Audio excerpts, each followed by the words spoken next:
In this video I'm going to show you how to use the welcome screen to display an image as you launch your game, to display a message in a nice clear way, and to be able to press a key to enter the game. Okay, so I'm also going to show you how to use switching rooms using case statements, because in certain cases you want different things displayed on different rooms at different times. So we use the switch room function, and we use case statements to do that.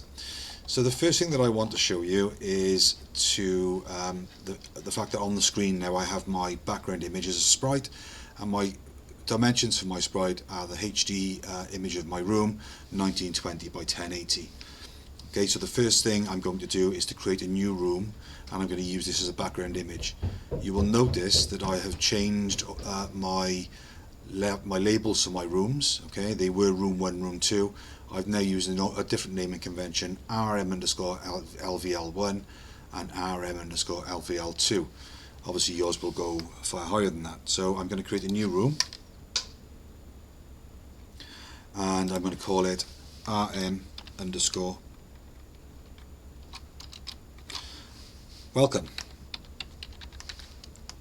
Okay, so there's my welcome room. I'm going to change the dimensions of my room. Now remember, if you can't see the dimensions of the room, the dimensions are down here.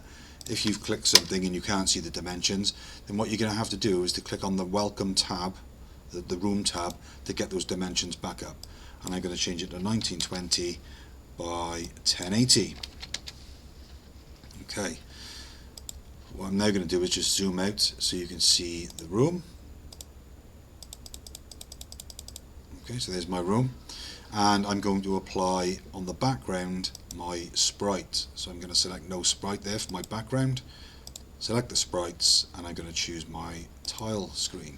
So you can see now that my welcome screen is displayed on the background of that room. So if I run the game, you would think I would see the welcome screen first, but I don't.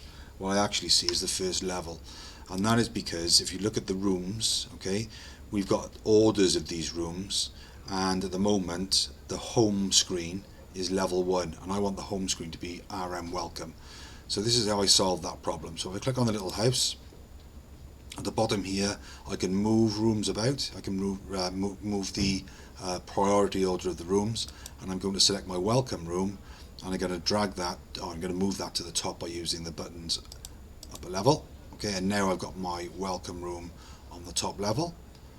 I'm going to close that down, and I'm going to play the game, and what you should see now is my room, okay, displayed. Perfect. So what I'm going to do now then is I'm going to copy the code into my game object. So in my game object, I've copied it in here. Okay, this is the code for my welcome screen. And you can remember before, in one of the previous videos, we sorted out the health bar, and that's what all this code is at the top. So let's go through this code. So this is the welcome screen text.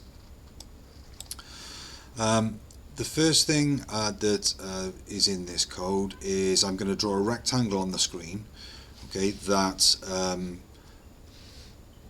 can be used on the background, because my background is quite busy. It's quite there's a lot going on, so I want the text on the background to make it easier to read. So this first line of code is setting the alpha, so that is setting the transparency of what I'm going to draw next. So the draw set alpha 0.5, that's setting transparency to 0.5. I'm then going to draw a rectangle. Okay, and you can see on the screen, if you hover over the commands, it gives you the breakdown of the parameters that are needed. So there's 5 different parameters in the draw in the rectangle. The first of those numbers gives the coordinates of the top corner of the rectangle in the X direction. The second of those numbers gives you the top corner of the rectangle, top left hand corner, the Y coordinates. X and Y coordinates are the following two for the bottom right of the rectangle, and then the third, or the fifth variable in there that tells you whether or not the rectangle is going to be filled or not. So if you want it filled, then you put false in there. If you don't want it filled as just an outline, you just put true. Okay. This then is setting the alpha back to 1, so whatever comes next after this is got no transparency at all. And then I'm going to draw, set my alignment of my font to left, and then this piece of code here, this is quite an extensive piece of code. This is setting effects onto my text, so it transforms the color of the text, and there are 11 different variables in this piece of code. So you can see from the list at the bottom, so what this does, it transforms the text. So I've just got a standard font, so what this is going to do, this is going to say where I want the font to start, so the X and the Y coordinates of where I want it to start. Okay, then the text that I want, the string value, prepare to be scared, is my heading, and then the parameters that follow that, those are the scaling and colors of the effect. So the 3, for example, is the X scale, so it scales it 3 times as large as it would be on the X direction. The Y scale, okay, is the scaling of the Y value of my each individual letter. Okay, the angle, I can slant the text, so italicize the text if I want to, but I've set it to 0. And then the first of those colors is the color for the top left of the drawn text. The second of those colors, which is blue, okay, is the color for the top right of the drawn text. The color red, okay, is the color for the bottom right of the drawn text, and the color blue is the color for the bottom left of the drawn text. And then the 1 then is setting the alpha. Do I want any transparency on the string that's drawn? I'm then setting the font again to left again, just to make sure that it is left. I did toy about with having my text centered, which is why I have this command here, but I decided to keep it left, and I just haven't taken this line of code out. It doesn't matter. Okay, and then I'm going to do the same thing again. It's exactly the same code here. It's just it looks slightly different because what I've got is, rather than just putting my text in one long string, if I use this @ symbol, so I've split this like code all the way down here to there, is essentially one line of code. So this is the same as having that one line of code. It's just you can see that I've got an @ symbol there, and this allows me to structure my text on the screen, so I can actually write my text as I want it to appear. So that's what happens here. So I'm not going to go through those again because I've already explained that. And then again, this sets the alignment again to the left. It's just good practice to make sure that you always start with left aligned text, or return it to left aligned text after you've done any work. Okay, so I'm going to run this and see what happens. So I'm going to run it. Okay, so there's nothing that appears on the screen, and the reason for that is that my game object, okay, is not in my room. But I've got a problem because there's certain things that are only going to be created in level 1. So if I just remove this and move the priority of the levels up again, I can demonstrate what I mean. So I'm going to click on the little house, and I'm going to move this level as worst priority, as a minimal priority, and I'm going to run my game. And you can see from the screen when it pops up that you can see I've got a partially transparent box because I've set the alpha to 0.5, and I've also got my text on there. You can see that it's got an effect on it, okay, and my text is laid out as I want. And if I press enter, okay, nothing happens at the minute because I'm already within the game. So what I need to do is to do some work with these switch room statements. So what I want to happen, I'm just going to put an extra comment in here. I'm going to put a comment here, and I'm going to say switch statement,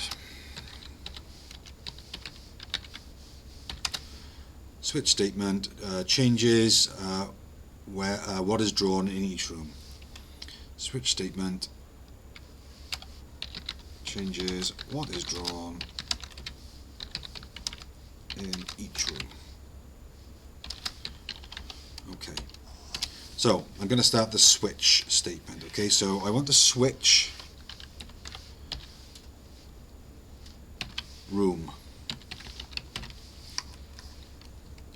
Okay, so the way we do this is we start with curly braces.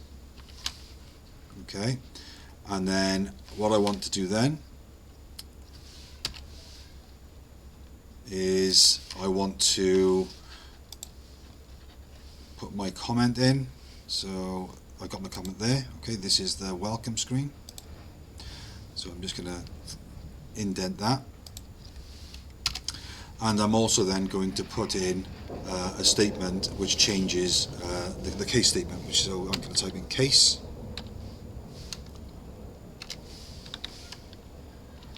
RM underscore welcome.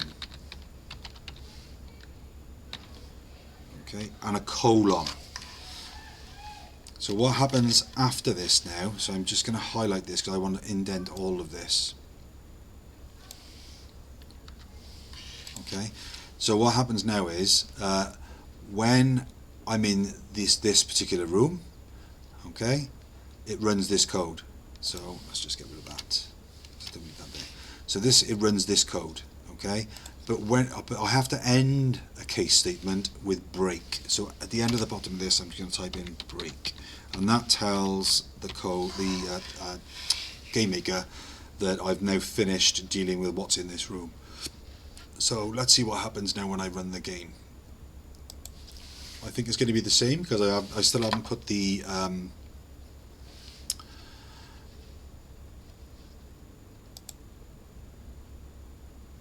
okay, so I've made a mistake in the code there, so it's telling me that at 58 it's expecting me to close the case statement. So I've opened up a curly brace here, okay, so it's asking me to close the switch room statement. So I'm going to run the game again.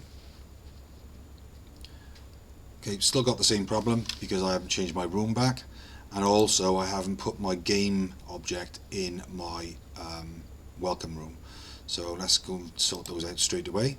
So I'm going to move my welcome screen to the top, and I'm going to go onto my welcome screen, and I'm going to drag my game object on the instance layer, so make sure it's on the instance layer, and I'm just going to drop it just outside of the room. As long as it's in the area, that's absolutely fine. And then I'm going to try and run it again. So I've still got an issue with my code here, so let's have a look and see what's going on with that. Okay, the problem with the code is the fact that when we run the game, it's running our GUI, and you can see that this is the first part of the code, and of course we haven't set any of these values yet because we're not in level 1. So because this is all linked to level 1, so what we need to do is to add another case, because we've got we need to do then run what's going to happen in room 1.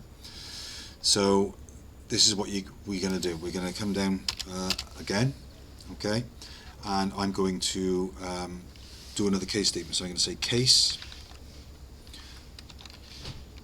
RM underscore LVL1 colon. Now I want the same thing to happen to level 2, level 3, level 4. So if you've got a number of rooms that you're going to use the same items happening in the same room, so all your game levels perhaps, then you could do another case statement for level 2, level 3, level 4, level 5 and so on. But if what's happening inside those rooms is exactly the same, what you can do is this case RM underscore LVL2 colons, and what will happen then is anything underneath these this case statement will happen in each of the rooms. So all the rooms that are listed here, whatever follows will happen in each room. And all I'm going to do is I'm going to come up to here, and I'm going to copy this code, and I'm going to paste it underneath this case statement like that. Okay, So we're looking here. So I want to bring this code, just because I want to keep it looking the same, I'm going to tab over, okay, because obviously that's what I need to do. Okay, so let's just check I've got all the open and closed braces that I need. So if close there, draw score, right, we need a break on the end of that because it's the end of a case statement. Okay, and that curly brace there closes the room switch. And then importantly, I need to get rid of the code at the top here because I don't need it anymore because it's inside a case statement. So let's run that and see what happens now. Okay, so there's my code on the screen. Perfect, that works. If I press enter to run the game, nothing happens because I haven't told it to do anything with enter press yet. So we're going to tackle that next. So this is going to be addressed in the step event of my game. And what I'm going to do, I'm just going to add a piece of code at the bottom here. Okay. So when the game is running, if we are in the welcome room and press the enter key, then we're going to move to level 1. Okay. We need this check because what we don't want, if we didn't have this check, whenever we press the enter key, it would restart the game and go back to level 1. We only want that to happen if we're in the welcome room. So let's go and run that now. See if that works. So there's my lovely screen. I press enter and now I start my game.